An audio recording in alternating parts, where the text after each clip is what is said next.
What if one rumor could start a war? And what if two young voices could stop it? In today's story, we take you to two villages on the edge of a tense border. A misunderstanding has caused fear to spread. But something powerful is about to happen. You will hear a story of conflict, but more importantly, of connection. A story where students ask questions, challenge rumors, and search for the truth. This is not just a story about two countries. It's about the power of listening, thinking, and speaking out. Are you ready to learn English through a story that matters? Let's begin.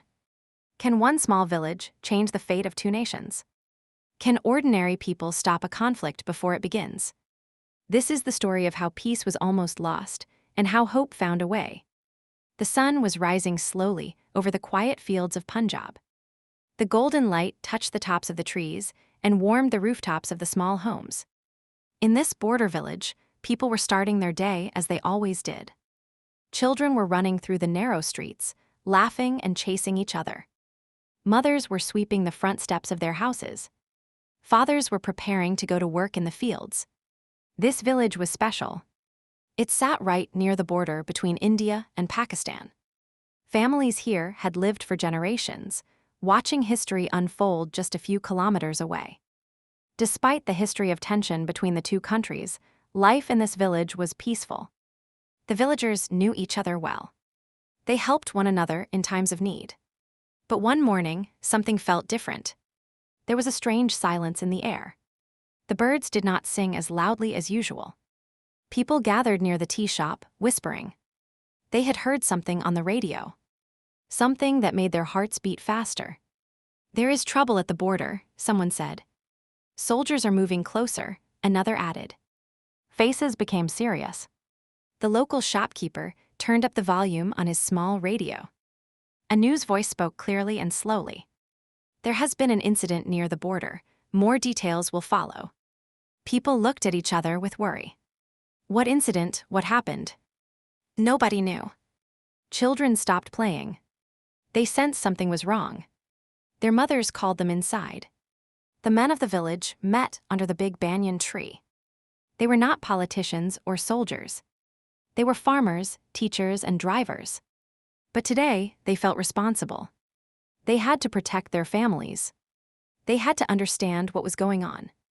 One man said, "My cousin saw trucks moving last night, army trucks." Another added, "My brother works in the city. He heard that there was shooting." Fear spread like smoke in the wind. But there was no smoke. There were no loud sounds. Only rumors. Still, the feeling of danger grew. Some families began to pack small bags. They remembered stories from the past. Stories of war, of leaving home. An old woman sat quietly near her door. She watched the people pass with worry in their eyes. She remembered a time many years ago when she had to leave her home in a hurry. She whispered to a child nearby, "Do not be afraid, my dear. Let's wait and see." The child nodded, but held her hand tightly. Even the children could feel the fear.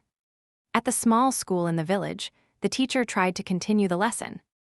She wrote simple words on the board: peace, family, hope. But the students were distracted. They looked out the window. They heard every sound from outside. Even the wind made them jump. One boy raised his hand. "Miss, are we going to be okay?" The teacher paused. She smiled gently. "We are together, that is the most important thing." But her eyes looked toward the window too. Meanwhile, on the other side of the border, a similar village was waking up. People there were also hearing rumors. They were also afraid. Two villages. Two peoples. One shared fear. And neither side knew the full truth. Was there really danger? Was something big about to happen? The radio kept repeating the same sentence. "There has been an incident near the border. More details will follow." No one knew what the incident was. In the village, a small group of young people gathered. They were friends since childhood. They loved their home and did not want to leave. One of them said, "Why is this happening again?" Another replied, "We don't even know what this is." They wanted answers. A girl named Asha said, "We must stay calm, let's not panic." Her voice was soft but strong. The others listened. She was always good at staying calm. She loved to read, and she asked questions. She believed that fear comes from not knowing. So she decided to find out more. She went to speak with the teacher at the school. "Miss, do you know what's really happening?" The teacher shook her head. "Only what I heard on the radio, but that's not enough." Isha frowned. She thought for a moment.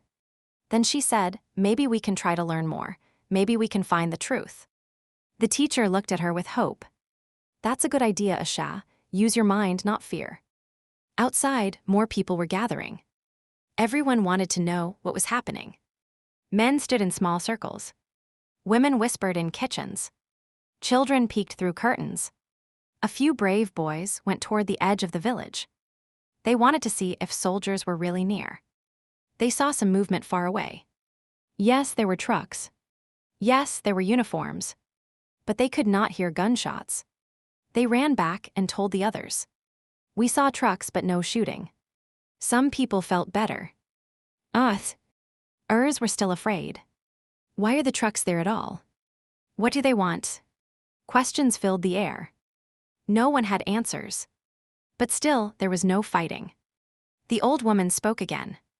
"Sometimes, people get scared before they need to. Let's wait, let's not rush." The village listened to her. They respected her wisdom. But the fear remained. That evening, the radio repeated the same words. "There has been an incident near the border.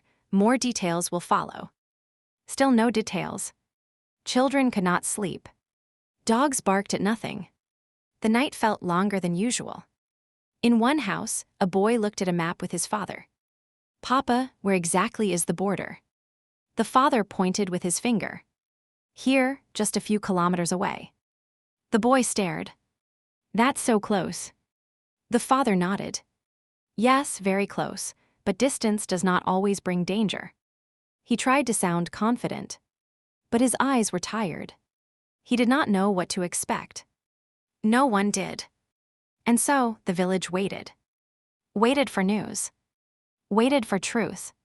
But most of all, they waited for peace. The next morning, the village was quiet again. But the silence was different. It was the silence of waiting. A group of young men stood near the tea shop. They sipped hot chai and watched the dusty road. Every now and then, someone would ask, "Any news?" The answer was always the same. "No, nothing new, just more rumors." Everyone had a different version of the story. One man said, "I heard that someone crossed the border." Another said, "A soldier was hurt." A third whispered, "It's about something that was stolen." But no one had seen anything with their own eyes. Everything was secondhand. Nobody knew what to believe. A boy named Rafi came running from the other end of the village. He was breathing hard. "There's something on the news, come quick." People gathered around the radio again. The news voice came through the static. "There is tension between India and Pakistan.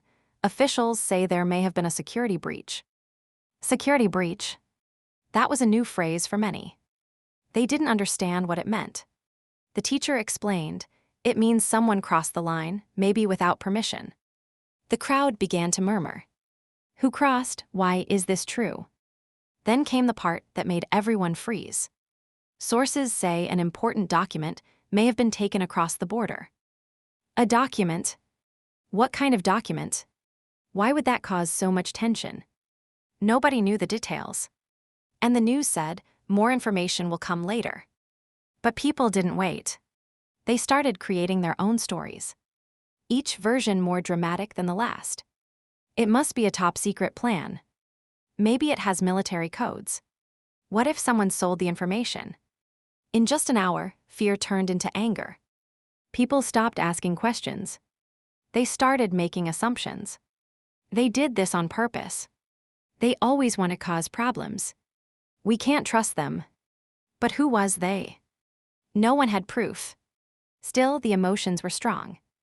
The village across the border was going through the same thing. In that village, people were also hearing about the document. They were also afraid. Some believed that their country was being blamed unfairly. Others believed that someone on their side had made a mistake. No one had all the facts. In both villages, old wounds reopened. Old memories came back. Memories of past wars. Children asked their parents, "Why are we angry again?" The parents looked sad. They didn't have a good answer. Some elders tried to calm people down. "Don't jump to conclusions.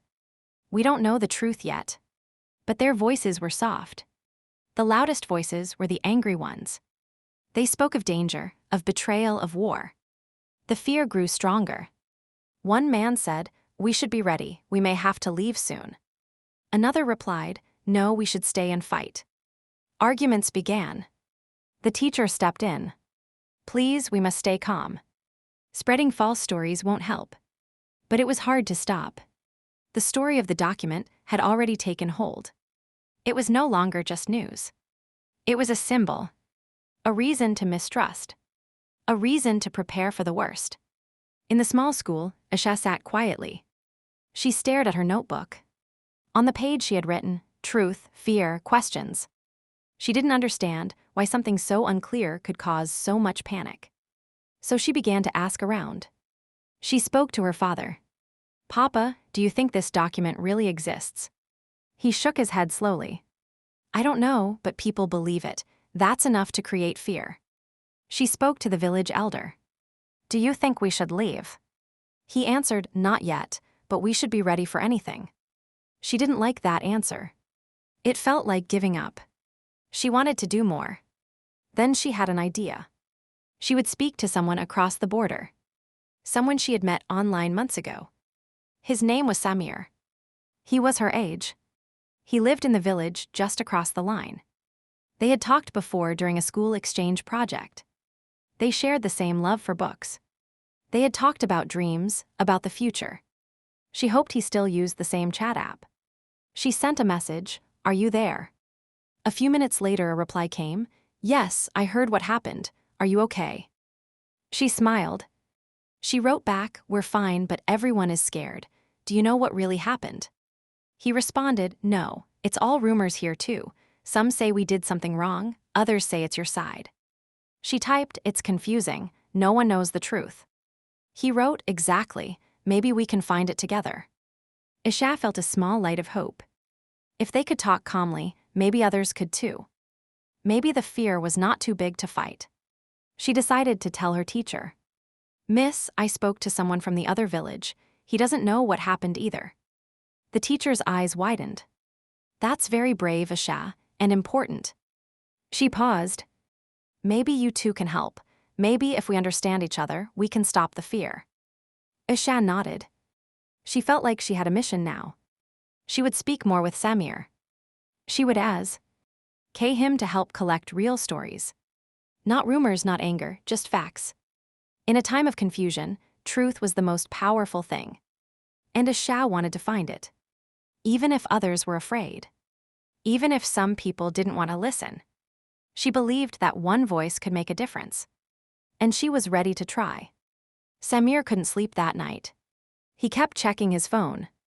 Each time, he hoped to see a new message from Isha. Her words stayed in his mind. "Let's find the truth together." It sounded simple, but it felt important. Outside, the wind moved through the trees. Inside, Samir sat with his laptop open. He started writing. He made a list. On one side, things he had heard. On the other side, things he had seen with his own eyes. The first list was long. The second list was short. That made him think. He typed a message to Isha. "I want to ask people here what they really know. Maybe we can compare." Isha replied quickly, "Great idea, I'll do the same." The next day, Isha walked around her village. She asked her neighbors what they knew about the border problem. She listened carefully and wrote everything down. Most people said the same thing. "I heard it on the radio. My cousin told me." Only one or two had seen anything. One man had seen the trucks. A boy said he saw soldiers. But no one had seen the stolen document. No one had heard any fighting. No one had proof. Samir was doing the same in his village. He spoke with his uncle, his teacher, and some local workers. He asked them, "Do you know what really happened?" Some looked surprised. "Why do you ask?" Samir replied, "I just want to understand." One man said, The news always tells us what they want us to hear. Another added, I think something small happened, but now people are afraid. Samir and Asha kept sending updates to each other. Their lists looked very similar. So many rumors, so few facts. That evening, they decided to call each other. It was the first time they had talked with their voices. They were both a little nervous. Hi, Asha said softly. Hi, Samir replied. There was a short silence. Then they both laughed. I guess we're doing something strange, Asha said. Yes, but it feels right, said Samir. They began to talk about what they found. Samir said, people are scared, but they don't know why. Asha said, it's the same here. Maybe we can show them our lists, Samir suggested.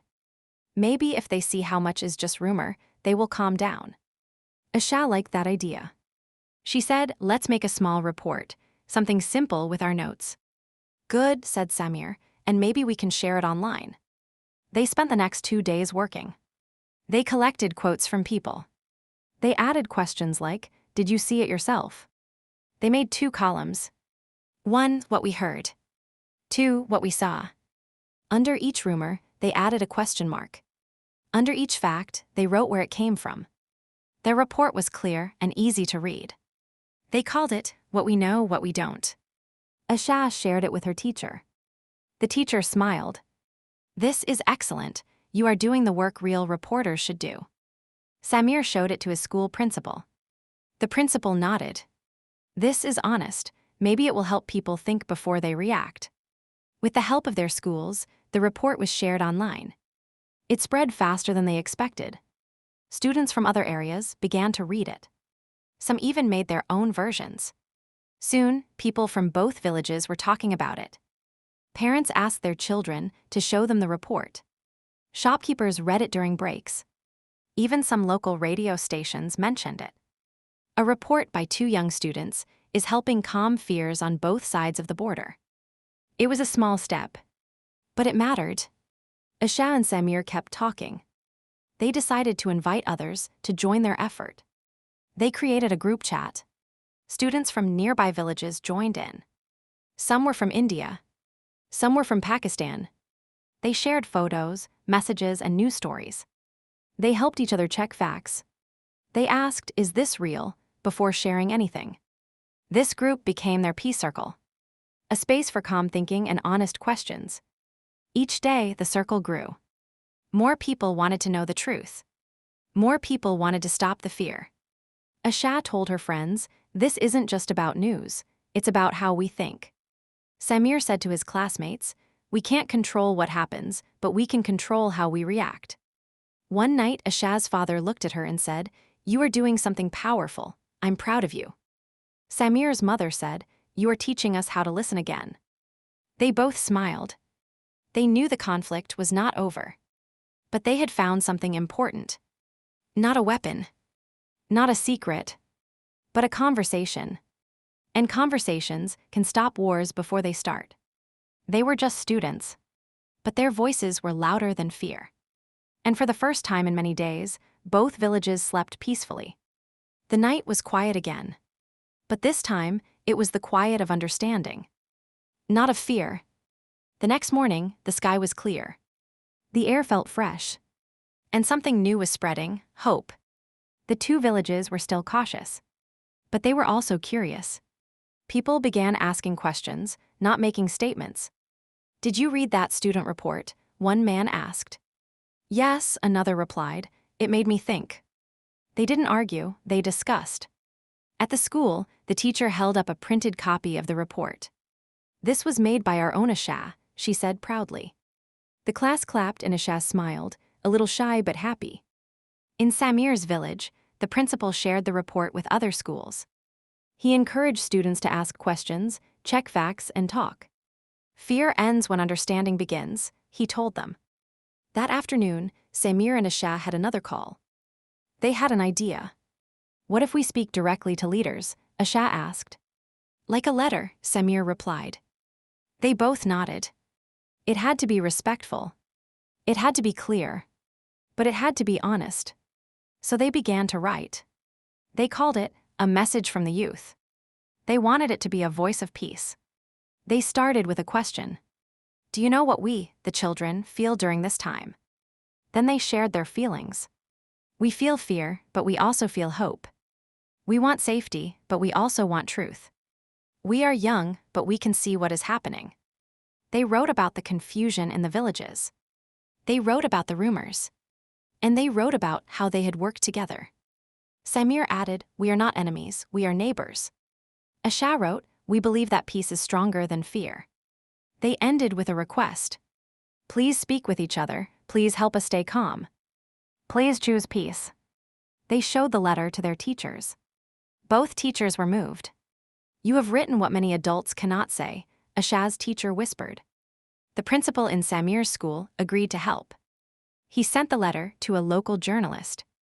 Soon, the letter was online. It was shared on school websites, in community groups, and even on national media. News anchors read parts of it on television. A message from the youth, they called it. People listened. Because it came from the heart. Because it came from those with no power, but great courage. The letter caught the attention of local leaders. A small town official in India posted on social media, "This is the voice we need to hear." A council member in Pakistan replied, "Let's talk, not fight." Then something bigger happened. A spokesperson from the government responded.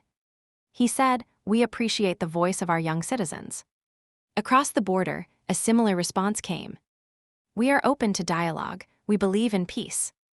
It was a sign. Asha and Samir were surprised. Their voices had reached people in power. They had spoken not as experts, but as human beings. The villages watched closely. The mood was changing. People were still careful, but they were also hopeful. Conversations started happening in public spaces. Old neighbors who had stopped talking were now sharing tea again. Farmers exchanged news calmly. Even children seemed more relaxed. They played outside, chasing kites and kicking old footballs. Their laughter returned to the air. One day, a journalist visited Asha's village. She asked, "How did you come up with this idea?" Asha replied, "We just didn't want to be afraid anymore." In Samir's village, a reporter asked, "Did you expect this to work?" Samir shook his head. "No, but we had to try." The story spread. Other students in different parts of both countries started similar projects. They formed peace groups, fact-checking circles, and cross-border chats. Social media was now filled with something new. Not fear, but unity. Hashtags like Talk Not Fight and Youth for Peace began trending. It was a movement.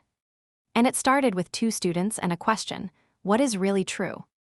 But even as hope grew, the official news stayed quiet about the original issue. No one explained what the stolen document really was.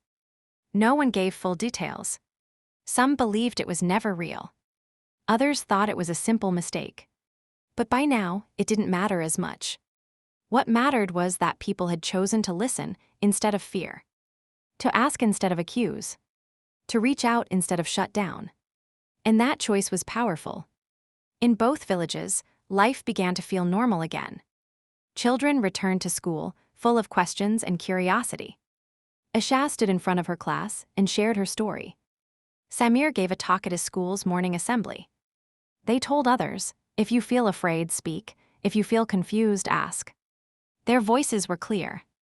And they were being heard. This was not the end of problems. But it was the beginning of something better. A habit of thinking before reacting. And that sometimes is enough to change everything. The letter from the students continued to spread. People were talking, sharing, and listening. But the big question remained, would the leaders truly respond? Days passed. There was no new trouble. But there was also no clear answer about the document. Then something unexpected happened. A joint statement was released. From both governments. It was short but powerful. The recent tensions were based on misinformation. There was no confirmed breach or stolen material. The village radios played the message over and over. People gathered in silence to listen. And when the message ended, they looked at each other. Did they just say there was no breach? Someone asked. Yes, another replied. It was all a misunderstanding. The weight of weeks lifted, just a little. The teacher smiled when she heard the news. She turned to Asha and said, "Truth has a voice, and today it was heard." In Samir's village, the principal made an announcement. "We were afraid of something that never happened. Now we must learn from this." Asha and Samir were watching the news at the same time. They messaged each other. "Did you hear that?" Asha wrote. "Yes, they finally spoke the truth," Samir replied. For a moment, neither typed anything. They just let the news sink in. Then Asha wrote, "What should we do now?" Samir thought for a moment. "We keep going, we keep building peace." The next day, both villages held small meetings. Not official meetings. Just groups of neighbors sitting together. They talked about what had happened. They talked about what they had learned. People apologized for harsh words said in fear. One man said, "I told my son to be ready to run, but now I see I didn't need to." A woman replied, "I blamed people I don't even know. I'm sorry for that." It wasn't easy. But it was honest. And honesty made space for healing. The youth group that Asha and Samir started had grown. It now had over 50 members. Students from cities, towns, and small villages joined. They shared news articles. They corrected false information. They even created short videos explaining how to spot fake news. Asha filmed one video outside her school. She said, "Ask yourself, did I see this with my own eyes? Who is saying this and why?" Samir made a video too. He explained how fear spreads faster than facts. He said, "Sometimes we believe stories because we want to feel safe, but truth is safer." The videos were shared widely. Teachers played them in classrooms. Parents shared them with relatives. Slowly, a new habit was forming. Not just in the two villages, but beyond. A habit of checking, thinking, and talking. Then, one afternoon, a special visitor came to Asha's school. It was a government representative. He had read the letter, he had seen the report. He stood in front of the students and said, "Sometimes, adults need to listen to the young." He handed Asha a small award. For courage in promoting peace. Everyone clapped. Asha felt proud, but also humbled. She knew this was not just about her. She looked out the window and saw her classmates. She saw children laughing, playing, learning. And she knew this was just the beginning. Samir also received a visit. His local leader invited him to speak at a community event. Samir talked about connection, truth, and trust. He ended his speech with a question. What kind of world do we want to grow up in? The crowd was quiet, thinking deeply. Then someone clapped. Then another. And soon, everyone was on their feet. It was not applause for a performance. It was for the possibility of a better future. A future without false fear. A future where voices like Asha's and Samir's are heard. A future where a misunderstanding doesn't become a disaster. One newspaper ran the headline, "Youth Voices Bring Clarity to Confusion." Another wrote, "Students Lead Path to Peace." People were beginning to understand the power of listening. In the background, soldiers on both sides returned to their usual positions. No longer on alert. No longer a threat. The fields near the border were green again. Farmers went back to their work. The land, which had waited in silence, now hummed with life. The school bell rang. Children gathered in the courtyard. Asha stood at the front, her heart beating fast. She spoke simply. "We are stronger when we ask questions. We are safer when we seek truth." Her words echoed in the air. They were easy to understand, but powerful to feel. And across the border, Samir said something similar. "To stay free, we must stay informed." His classmates nodded in agreement. The leaders had listened. The people had talked. The fear had faded. But what mattered most is that something new had taken root. Something stronger than suspicion. Something deeper than noise. Understanding. It had begun in whispers. But now it was a movement. A movement led by truth. Guided by youth. And held together by hope. It was a quiet morning in both villages. The sky was soft and blue. The air smelled of warm earth and fresh tea. But more than anything, the air felt safe. For the first time in many days, soldiers were no longer standing near the edge of the fields. Their trucks were parked, not moving. Their radios were silent. The tension had disappeared like a storm that never came. People could breathe again. And this time, it was not just silence, they could feel peace. The children returned to their games. They kicked balls through dusty streets. They flew kites that danced across the border winds. In one corner of the village, the old woman sat in her chair. She watched the children. She smiled. She turned to a passerby and said, "Do you hear that?" "What?" the man asked. She answered, "Laughter. It's been missing for too long." In the school, the teacher gave a new lesson. Not grammar or math, but something deeper. She wrote one word on the board, understanding. "Today," she said, "we will learn what this word means." She asked the students, "What did we learn from these past days?" One girl raised her hand, "That rumors are dangerous." A boy said, "That asking questions is better than being afraid."